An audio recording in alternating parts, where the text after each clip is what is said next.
আল্লাহুম্মা বারিক লানা ফি রজব ওয়া শাবান ওয়া বাল্লিগনা রমাদান। নবীজি 2 মাস আগ থেকেই প্রস্তুতি নিতেন রমজানের জন্য, আর আল্লাহর কাছে দোয়া করতেন, আল্লাহ তুমি আমার শাবানে এবং রজবে আমার হায়াত বাড়ায়া দাও, আমাকে কোন রকম আল্লাহ তুমি রমজান পর্যন্ত হায়াত বৃদ্ধি করে দাও। সুবহানাল্লাহ। অন্য সময় নবীজি এত হায়াত চাইতেন না, যতটা রমজান কাছাকাছি আইসা গেলে নবীজি হায়াত চাইতেন, আল্লাহ একটু হায়াতটা দাও না, এই রমজানটা পাইলে তো সব পাইয়া গেলাম, রমজানটা ছুটে গেল তো সব ছুটে গেল। আর আমরা রমজানে বানাইছি ব্যবসার সিজন। দোকানদার খালি স্টক করে রমজানে ব্যবসা করব, জনমের ব্যবসা। হালাল আর হারাম নাই, ধোঁকাবাজির কোনো শেষ নাই, মিথ্যা কথার কোনো শেষ নাই। খবরদার খবরদার, হালাল ব্যবসাকে যদি কেউ মিথ্যা কথা বলে, ওই হালাল ব্যবসাও কি হয়ে যায়? হারাম হয়ে যায়। এই জন্য আল্লাহ তাআলার কোরআন বলে, ওয়াইলু ইয়াউমাইদিল লিল মুকাদ্দিবিন, এই জমিনে যারা মিথ্যা কথা বলে তাদের জন্য ওয়াইল নামক জাহান্নাম। ওয়াইল নামক কি? জাহান্নাম। এই জন্য রমজান মিথ্যাবাদী, মিথ্যা কথা বলার সিজন না, ব্যবসায় ধোঁকাবাজি করে টাকা কামানোর সিজন না, বরং রমজান মাস হলো নেকি কামাই করার একটা সিজন। যেরকম সুবহানাল্লাহ, কি কামাই করার সিজন? নেকি কামাই করার সিজন। এ যুবক ভাই ও বুড়া বাবা, খবরদার, রোজার কি বরকত। হাদিসে কুদসিতে আল্লাহ জাল্লা শানহু বলেন, আস-সাওমু লি ওয়া আনা আজজি বিহি। আল্লাহ জাল্লা শানহু বলে, বান্দা রোজা আমার, আর আমি আল্লাহ এই রোজার পুরস্কার আমার নিজের হাতেই দিব। সুবহানাল্লাহ। নামাজেরও আল্লাহ পুরস্কার দিবে, হজেরও পুরস্কার দিবে, কিন্তু আল্লাহ কোরআনে কোথাও বলে নাই যে নামাজ আমার আর নামাজের পুরস্কার আমি নিজ হাত দিয়ে দিব, এই কথা আল্লাহ বলে নাই। হজ করলে পুরস্কার আল্লাহ নিজের হাতে দিবে, এই কথা আল্লাহ বলে নাই। যাকাত দিলে পুরস্কার আল্লাহ নিজের হাতে দিবে, আল্লাহ তাও বলে নাই। দান খয়রাত করলে নিজের হাতে পুরস্কার দিবে, আল্লাহ তা বলে নাই। কিন্তু কোনো বান্দার কোনো বান্দি যখন রোজা রাখা আরম্ভ করে দেয়, রোজাদারের পুরস্কার আল্লাহ বলেন আমি নিজের হাতে তাকে, আমি আল্লাহ নিজের সামনে নিয়ে কুদরতি হাত দিয়া তারে পুরস্কার দিব। সুবহানাল্লাহ। তাহলে আল্লাহ যত বড়, তার পুরস্কারও হবে তত বড়। وفي رواية الصوم لي وأنا أجزى به। অপর রাওয়ায়াত আসছে আল্লাহ বলবে, বান্দা রোজা আমার আর আমি আল্লাহ রোজাদারের। সুবহানাল্লাহ, জোরে কোন সবাই। কি এর পুরস্কার? আমি তার হয়ে যাব। আমি কি হয়ে যাব? তার হয়ে যাব। বলেন তো, মানলাহুল মাওলা ফালাহুল কুল।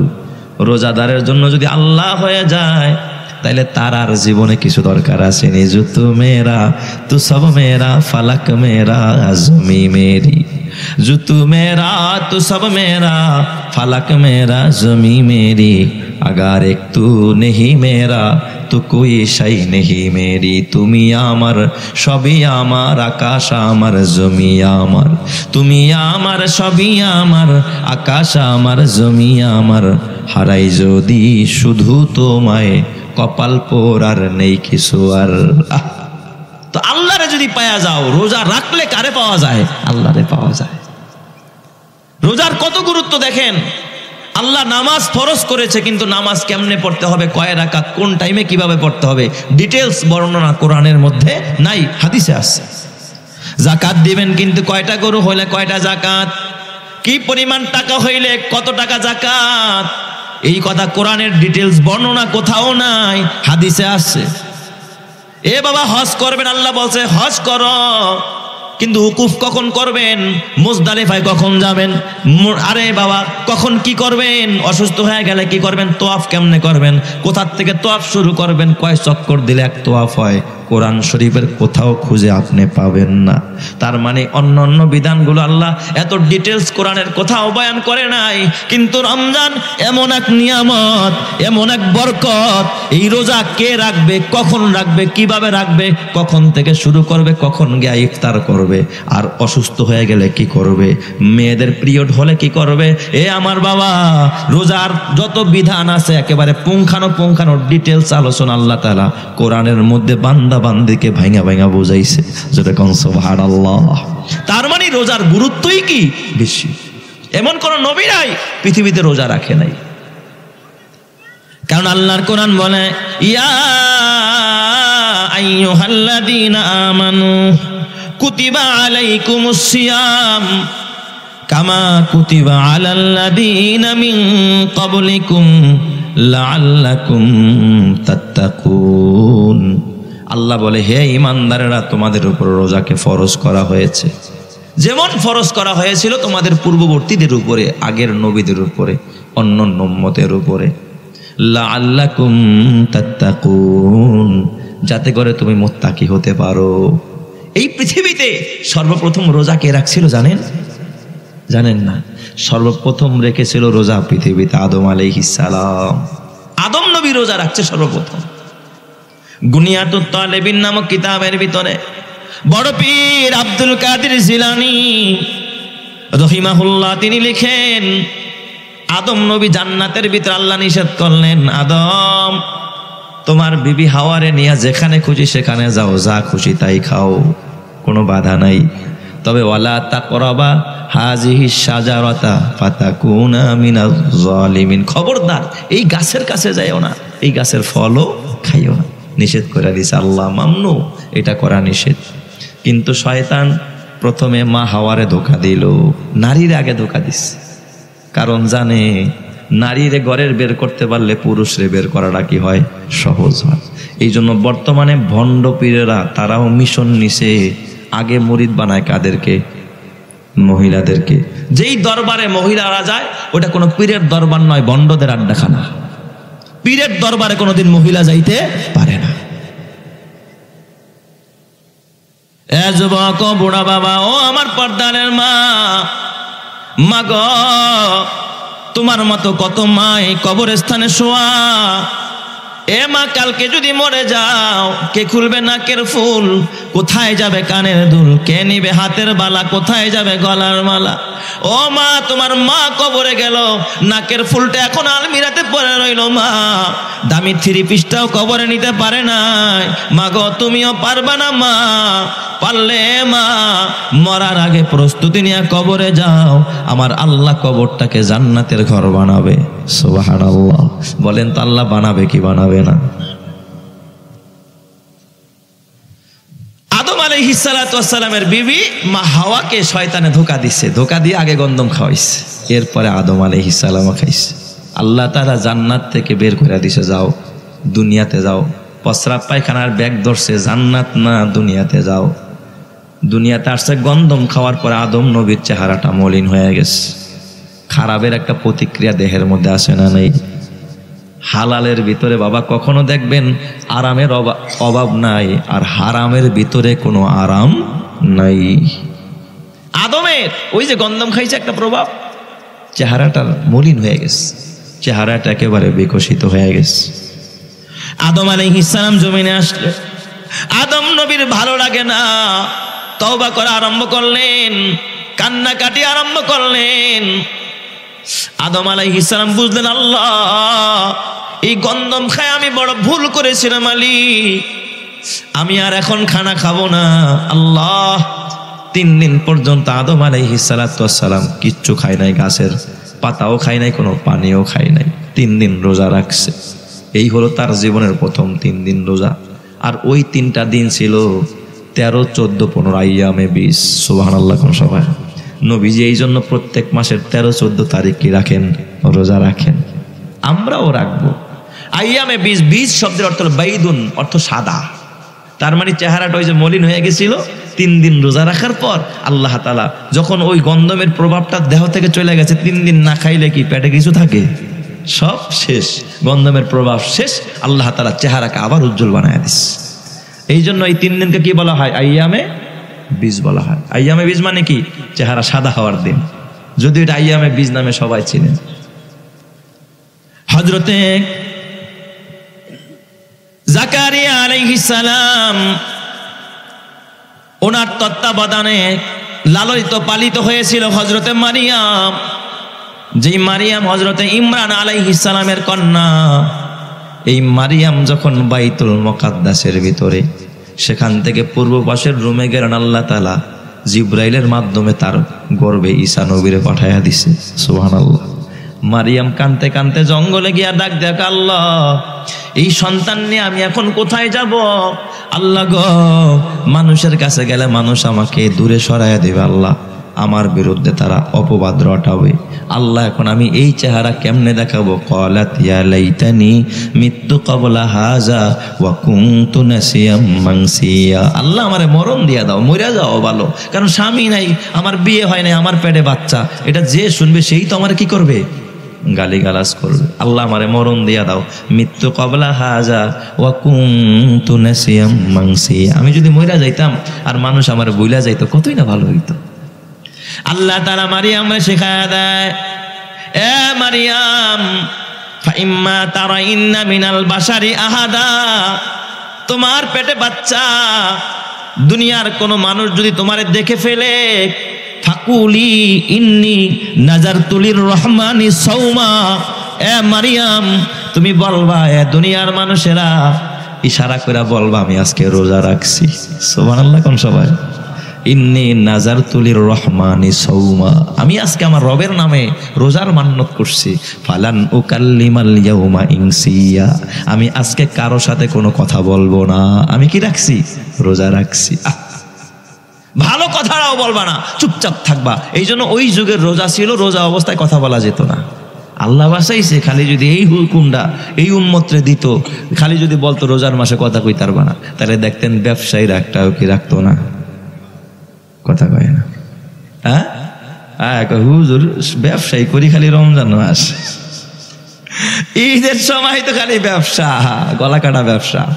আর এইটাই যদি খান খালি কথা কম যাইব না, তাইলে হুজুর এই রোজার আমার দরকার নাই। আল্লাহ কত সহজ করছে উম্মতের জন্য। ফালান উকাল্লিমাল ইয়াউমা ইনসিয়া, আজকে কারো সাথে কথা বলবা না।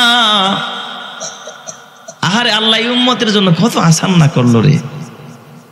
হযরতে লূত আলাইহিস সালাম, সাদুনের ভিতরে লূত নবীর এখনো মাজার, যেখানে লূত নবী ইবাদত করতেন, ওই জায়গার ভিতরে লূত পয়গম্বরের পদ চিহ্ন, হাতের চিহ্ন, হাতের ছাপ, পায়ের ছাপ এখনো পর্যন্ত সাদনে পড়ে আছে। লূত আলাইহিস সালাতু ওয়াস সালাম, কেন তার পায়ের চিহ্ন, কেন তার হাতের ছাপ? কারণ তাদের জন্য বিধান ছিল জীবনের প্রথম সেজদাটা যেই জায়গায় দিছে, জীবনের শেষ সেজদাটাও ওই জায়গায় দিতে হতো। নামাজ পড়ার জন্য নির্দিষ্ট জায়গা ছিল, তার মানে ইবাদতের জায়গা কি নির্দিষ্ট। দেখবেন হিন্দুদের পূজার জায়গাও কি আছে, নির্দিষ্ট আছে। এরা কি চকের মধ্যে দাঁড়ায় পূজা করেনি, লঞ্চে উঠে পূজা করে, বাসে উঠে, খেতে যায় যে কামলা দিতে গেছে আয় একটু পূজা করে দেই।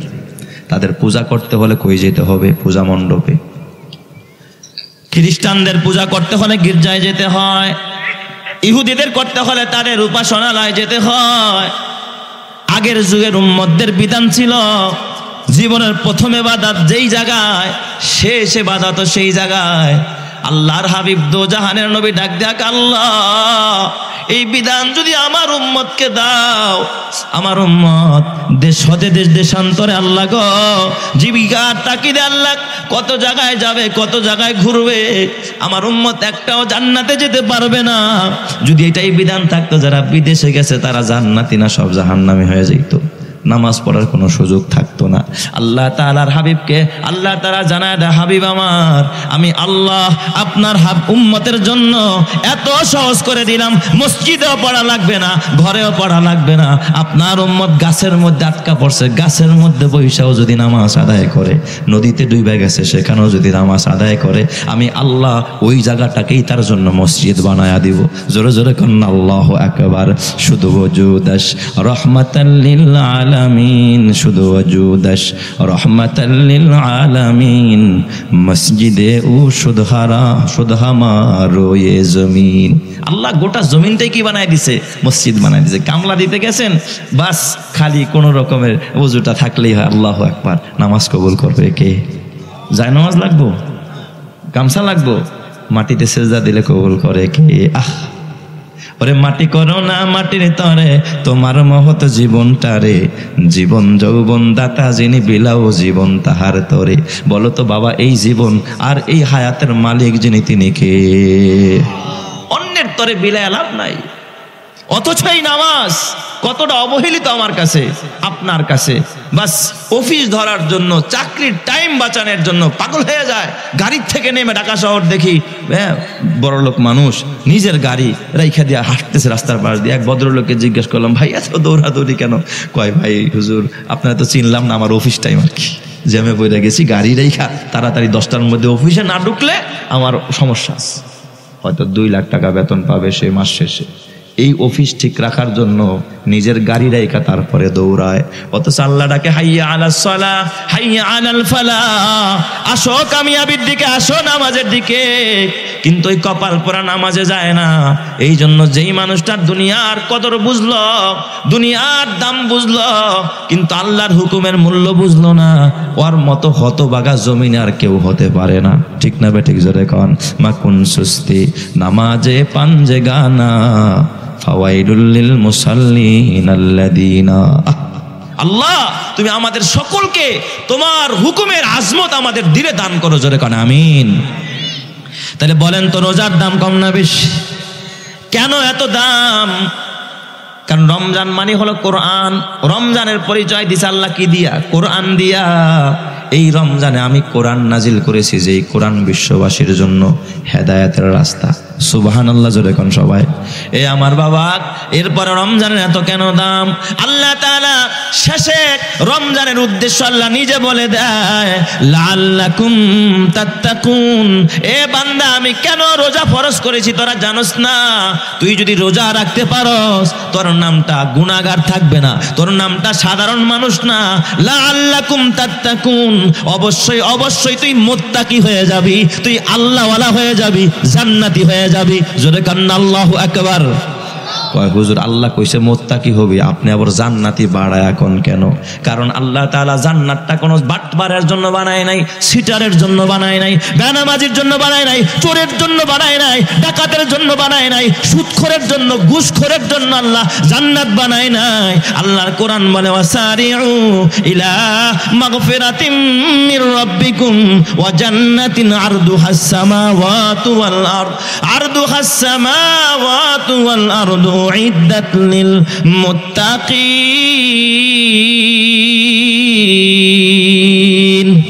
আল্লাহ ডাক দেখা, গোলাম আমি এই জান্নাতটা বাটপারের জন্য বানাই নাই, সিটারের জন্য বানাই নাই, আমি আল্লাহ দুনিয়ার দুর্নীতিবাজদের জন্য বানাই নাই। আমি জান্নাতটা বানাইছি কেবলমাত্র শুধুমাত্র আমার মুত্তাকি বান্দার জন্য। জোরে কান্না আল্লাহু আকবার। তাহলে জান্নাতে যাবে কারা? মুত্তাকি যারা। স্লোগান দেন, জান্নাতে যাবে কারা? মুত্তাকি যারা। মুত্তাকি যারা জান্নাতে যাবে তারা। জান্নাতে যাবে কারা? মুত্তাকি যারা জান্নাতে যাবে তারা। কথাকার উইদ্দাত লিল মুত্তাকিন। এই জান্নাত আমি শুধু বানাইছি কার জন্য? মুত্তাকিনের জন্য। আর এই মুত্তাকি হবেন কিসের দ্বারা? রোজা দ্বারা। লাআল্লাকুম তাত্তাকুন। যদি কোনো বান্দা 30টা রোজা রাখতে পারে, তার নামটা মুত্তাকির খাতায় উঠায়া দিবে কে? আল্লাহ। শপথ করতে পারবেন তো ইনশাআল্লাহ এবার রোজা রাখবেন? খালি অজুহাত, হুজুর গ্যাস্ট্রিকের সমস্যা, গ্যাস্ট্রিকের সমস্যা, কপাল পোড়া গ্যাস্ট্রিকের সমস্যা। অথচ আমি অন্য মাসে গ্যাস্ট্রিকের বড়ি খাই, রোজার মাসে আমার বড়ির কাছেও যাওয়া লাগে না।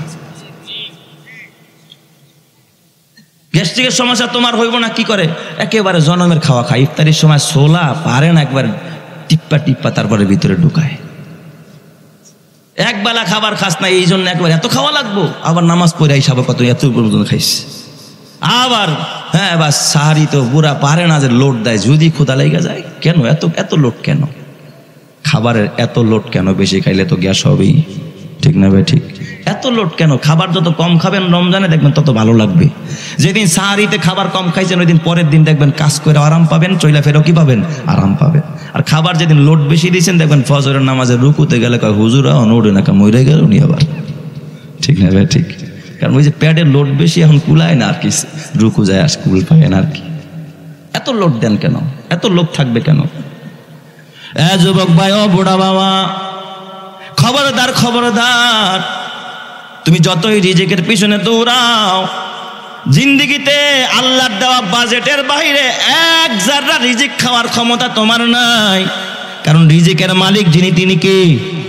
তোমার আমার সৃষ্টির 50,000 বছর আগে আল্লাহ নির্ধারণ করছে তুমি কি পরিমাণ রিজিক খাইবা।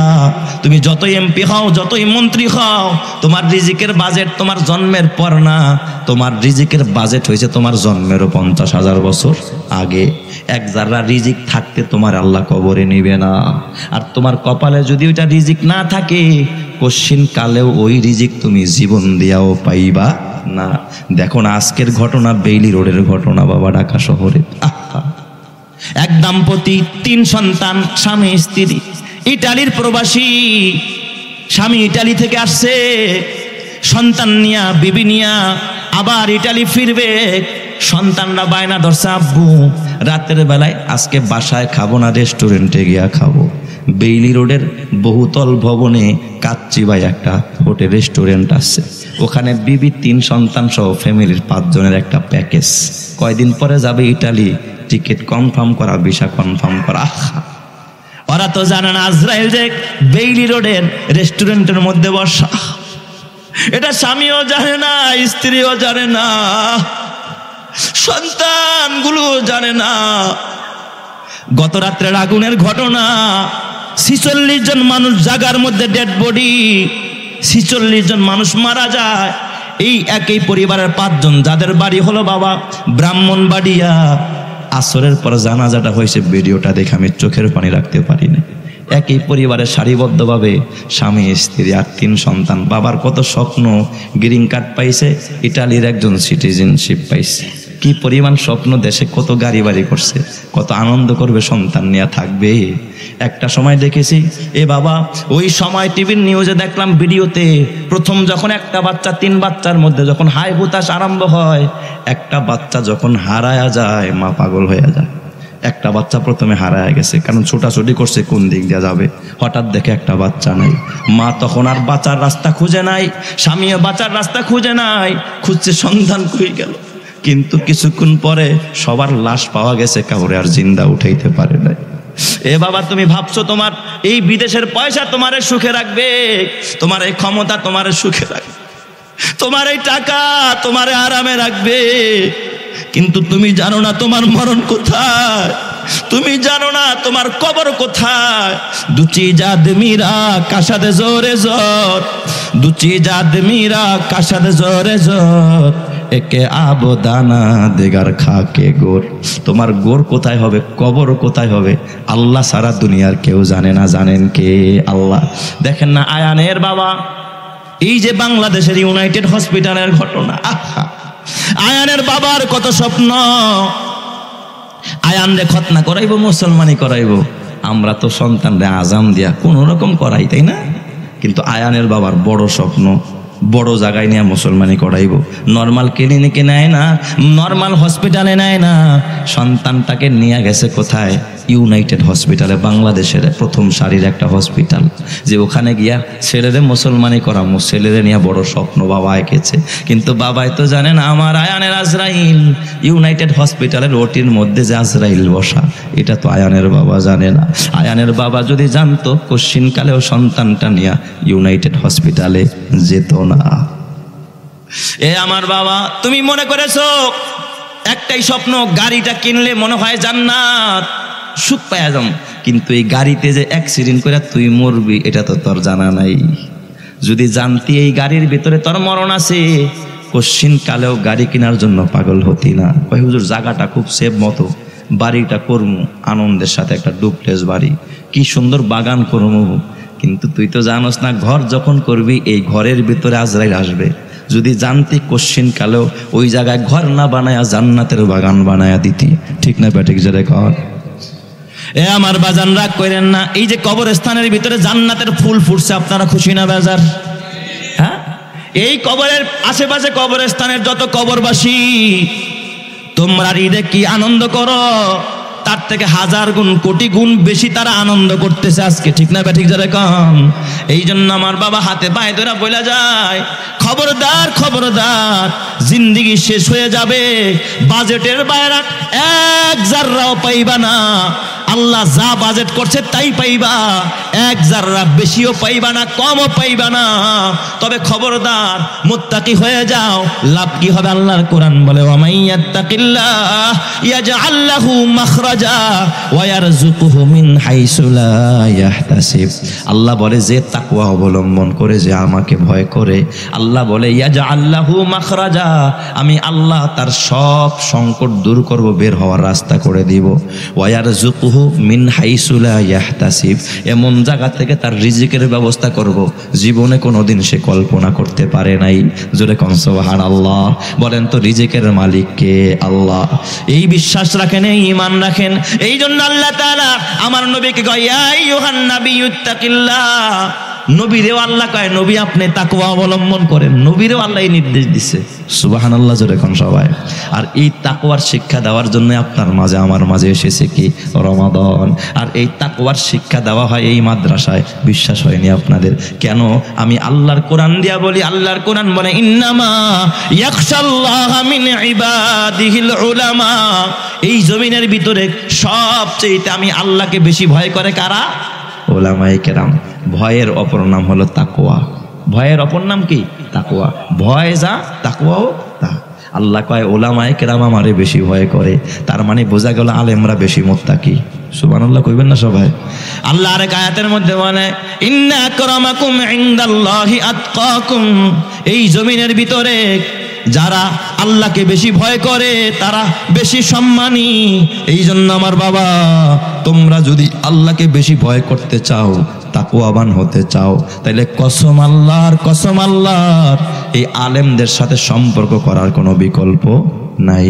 ঠিক না বেঠিক? যে দেখুন, এই জন্য আমার বাবা আল্লাহ পাক বলে ইয়া আইয়ুহাল্লাযীনা আমানুত্তাকুল্লাহ, হে ঈমানদারেরা আমি আল্লাহকে ভয় করো। ওয়া কুনু মা'আস সাদিকিন। আর যদি ভয় করতে চাও, ভয়ের উপরে অটল থাকতে চাও, তাহলে সাদিকিনদের সাথে থাকো, আল্লাহওয়ালাদের সাথে থাকো, কোরআনওয়ালাদের সাথে থাকো, মুত্তাকিনদের সাথে থাকো। আল্লাহ তুমি তৌফিক দান করো। জোরে কোন আমিন। এই কবরবাসী মুত্তাকিনদের সাথে আছে। বিশ্বাস হয় না? রাত্র 2টা বাজে হেফজখানার বাচ্চাগুলো উঠা টেলিভিশন দেখে, তাই না? 3টা বাজে উঠা টিকটক দেখে, এরপরে ছায়াছবি দেখে। তাহলে কি করে?